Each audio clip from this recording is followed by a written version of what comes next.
Assalamualaikum warahmatullahi wabarakatuh. Alhamdulillahirabbil alamin. Wa bihi nasta'inu ala umurid dunya waddin. Wassalatu wassalamu ala asrafil anbiya'i wal mursalin sayyidina wa maulana Muhammadin wa ala alihi wa ashabihi ajma'in. Untuk kesempatan hari ini kita dihadapkan dengan kondisi bulan Ramadan yang berbeda dengan Ramadan sebelumnya. Kita diinstruksikan untuk beribadah dari rumah. Bagaimana ini menjadi hal yang penting untuk kita refleksikan bersama-sama, membangun keluarga, membangun ibadah dari rumah, kemudian belajar dari rumah, bahkan bekerja pun dari rumah. Oleh karena itu, saya ingin menyampaikan 5 hal berkaitan dengan aspek religiusitas pada dunia kerja, terutama di aparatur sipil negara. Ada 5 nilai-nilai religiusitas yang perlu dilakukan atau perlu diintrospeksi dirikan oleh para aparatur sipil negara di dalam rangka meningkatkan kualitas diri menjadi masyarakat muslim yang lebih baik, menjadi aparatur sipil negara yang lebih baik, menjadi individu atau menjadi pegawai negara yang lebih baik. Yang pertama adalah nilai pengalaman. Nilai pengalaman ini menjadi hal yang urgent di dalam kehidupan kita hari ini. Teknologi informasi menjadi bagian yang tidak bisa dipisahkan dalam kehidupan kita sehari-hari, tetapi kita harus menjaga nilai-nilai religiusitas itu di dalam kehidupan kita sehari-hari, terutama di lingkungan pekerjaan. Maka bagaimana nilai-nilai pengamalan religiusitas itu menjadi sebuah akulturasi di dalam kehidupan kita sebagai aparatur sipil negara. Misalnya ketika memberikan sebuah pekerjaan atau memberikan sebuah tugas kepada bawahan, maka bagaimana membangun nilai-nilai religiusitas itu dengan saling menghormati dan menghargai antara atasan dan bawahan. Bagaimana pesan atau tugas yang diberikan itu juga menjadi bagian dari kehidupan pekerjaannya masing-masing, sehingga seorang pemimpin tentunya di dalam kerangka organisasi publik terutama itu harus menjadi contoh yang baik, minimal memberikan contoh dari pengamalan nilai-nilai keagamaan yang baik.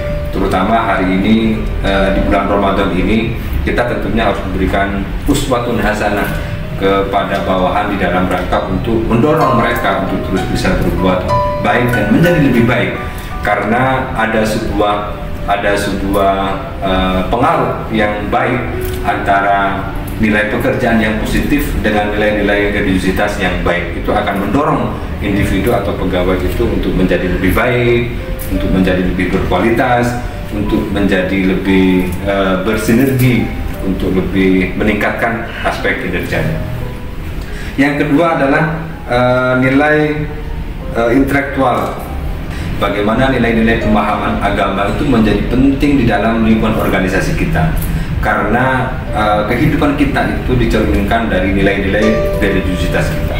Maka sebagai individu, sebagai aparatur sipil negara, tentunya kita harus paham betul bagaimana nilai-nilai agama itu dipahami secara mendasar, dipahami secara fundamental untuk dilakukan atau diinternalisasikan di dalam kehidupan kita sehari-hari.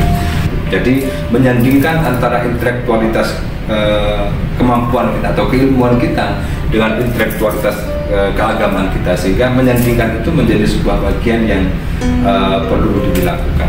Terutama di bulan puasa ini, bagaimana pemahaman keagamaan itu juga perlu ditingkatkan dengan kita melakukan pengkajian, dengan kita melakukan menganalisa dari berbagai unsur berkaitan dengan nilai-nilai keagamaan. Misalnya, kita tidak hanya belajar tentang bagaimana mencegah dari makanan dan minuman, bagaimana kita beribadah yang lebih baik dan seterusnya. Itu bagian dari pemahaman intelektualitas dalam konteks religiusitas. Kemudian yang ketiga adalah berkaitan dengan aspek ideologi. Ini juga harus dipahami bahwa nilai-nilai religiusitas itu ada unsur ideologi yang harus dibangun oleh orang Islam di dalam rangka untuk menciptakan sebuah kondisi lingkungan organisasi yang lebih baik. Yang terakhir adalah berkaitan dengan konsekuensi. Tentu semua itu membutuhkan konsekuensi. Nilai-nilai religiusitas juga butuh konsekuensi nyata di dalam kehidupan organisasinya. Ketika kita berbuat baik, maka insya Allah akan dibalas dengan perbuatan baik yang lebih baik. Mungkin itu dari saya yang bisa disampaikan. Kurang lebihnya mohon maaf. Wal afu minkum, wallahu muwaffiq ila aqwamit thoriq. Wassalamualaikum warahmatullahi wabarakatuh.